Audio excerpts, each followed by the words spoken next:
కృతజ్ఞతాపూర్వకంగా ప్రార్థన చేయాలి. దేనిని గూర్చి చింతింపకుడి అని యేసుప్రభువు చెప్పిన ఆజ్ఞను ఫిలిప్పీలకు రాసిన పత్రిక 4వ అధ్యాయము 6వ వచనంలో పౌలు నొక్కి చెప్పాడు. దేనిని గూర్చి చింతింపకుడి అంటే దేనిని గూర్చి కూడా చింతపడవద్దు అని అర్థము. మరి అనుదినము మనం వెళ్లే శోధనలు, శ్రమలు ఎలా ఎదుర్కోవాలి? నా పిల్లలకు సంబంధించి, లేక నా కుటుంబమునకు సంబంధించి, నా ఉద్యోగమునకు సంబంధించి రేపు లేక వచ్చే వారము ఎలా ఉంటుందో అని నేను చింతిస్తుంటాను. మరి ఇప్పుడు నేనేం చేయాలి? దీనికి జవాబు ఇదే వచనములో పౌలు చెబుతున్నాడు. అవును, దీనికి జవాబేంటంటే మనము వెంటనే ప్రార్థించాలి. ఇది సామాన్యమైన ప్రార్థన కాదు.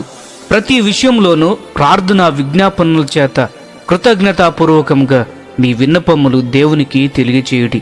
ఫిలిప్పీలకు రాసిన పత్రిక 4వ అధ్యాయము 6వ వచనము గమనించండి. మన విన్నపములంటే ప్రత్యేకంగా మనము నొక్కి చెప్పే మన అవసరములు. దేవునికి మన అవసరములు తెలియజేసినప్పుడు మనము ఆయనను స్తుతించాలి, లేక కృతజ్ఞతలు తెలియచేయాలి. ఇది ఎలా ఉంటుంది అంటే మన అభ్యర్థన పత్రమును మన పరలోకపు తండ్రికి మనలను ఆలోచింపచేసే సమస్యల గురించి వ్రాసి ఆయనకు అందజేస్తాము. మన పరలోకపు తండ్రి దానిని అందుకున్న వెంటనే మనము కృతజ్ఞత తెలియచేయాలి. ఆ విధముగా స్తుతించడము లేక కృతజ్ఞత చెల్లించడం అనేది విశ్వాసమునకు మార్పులేని గుర్తు.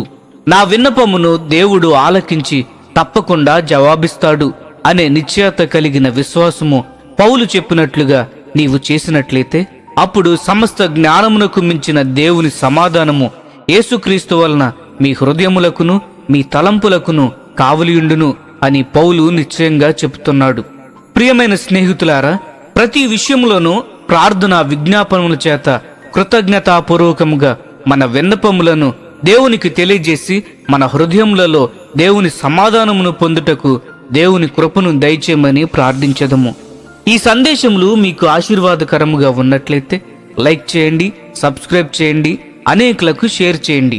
మీ విలువైన అభిప్రాయములను కామెంట్ రూపంలో మాతో పంచుకొనండి.